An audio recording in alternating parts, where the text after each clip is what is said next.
ചിതറ ഗ്രാമപഞ്ചായത്തിലെ ഈ വർഷത്തെ ജനകീയാസൂത്രണ പദ്ധതിയുടെ ഭാഗമായി അടുക്കളമുറ്റത്തെ കോഴി വളർത്തൽ പദ്ധതിയിൽ ഉൾപ്പെട്ടവർക്ക് കോഴിക്കുഞ്ഞുങ്ങളെ വിതരണം ചെയ്തു.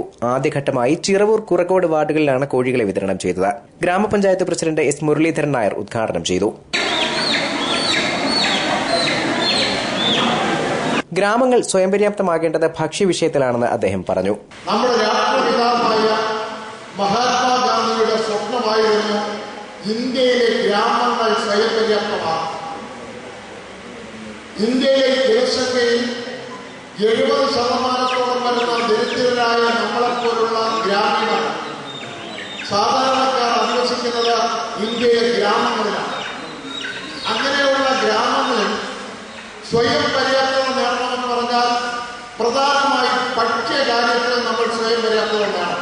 കൊട്ടാരക്കര ഗ്രാമവികസന ബാങ്ക് പ്രസിഡന്റ് കൊല്ലായിൽ സുരേഷ് അധ്യക്ഷനായി. ചിറവൂർ വാർഡ് മെമ്പർ റജ്ല നൌഷാദ് സ്വാഗതം പറഞ്ഞു. Veterinary doctor MA. Nizam, panchayat അംഗങ്ങളായ തലവരം ബൻസർ, മാറ്റാപ്പള്ളി മുഹമ്മദ് റാഫി എന്നിവർ സംസാരിച്ചു.